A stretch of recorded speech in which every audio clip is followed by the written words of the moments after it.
My father was a Brahmin, a Hindu Brahmin, and my mother was a Christian, a staunch Catholic woman. She was an Anglican, and then when the Anglican Church left India, she was more into the Catholicism and in the Catholic Church.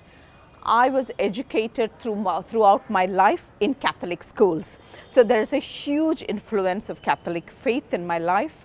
And then after about 22 years of married life, my father converted to become a Christian. So the Christian faith and the complete surrender to our Lord Jesus is a big strength for me, without which I will not be able to do what I do today. And for me, my rock is Jesus, and there is no two ways about it.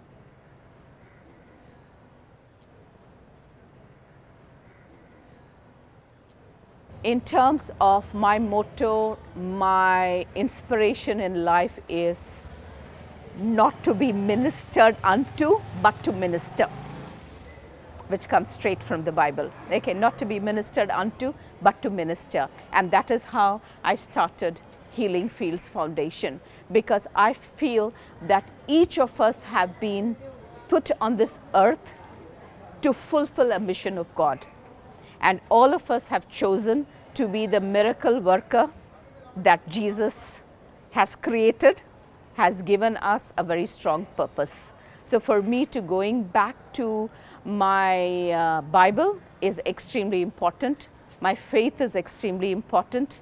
The morning devotions is very important. That's where I draw my day's strength from.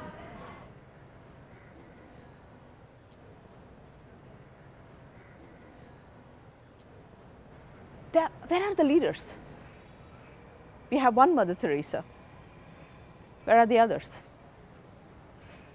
And I think we give a lot of emphasis, so should it be, to the religious. What about the lay people?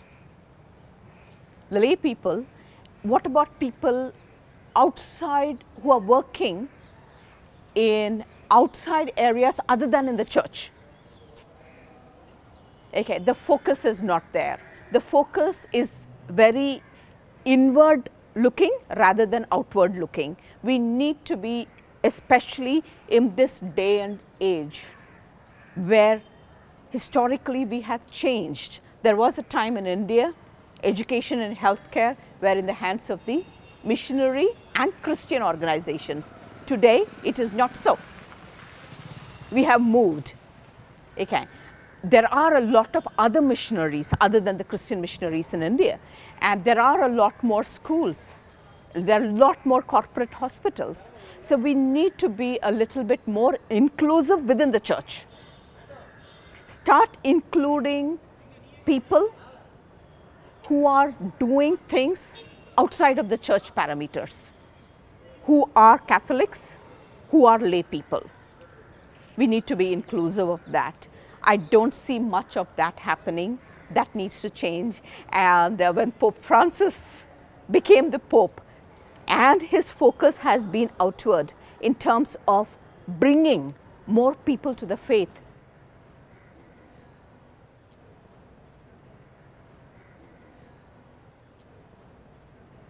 I've heard about it a lot. I have been reading about it a lot, but I want to see it in action. And I know it is going to take time. It is going to take time because the whole mindset has to change. Because if we look at the church, as far the little that I know of, we are a patriarchal, we are a hierarchical, we are a patriarchal church. We need to move. Patriarchy has its own positives, but it needs to be more inclusive. Inclusive of women being treated as equal to men, women to be treated more than being just the homemakers or the nurses or the teachers. We need to move beyond that. We need to be able to nurture leaders. We need to be able to nurture leaders from catechism classes onwards. And we need to be able to give that message across to young girls growing.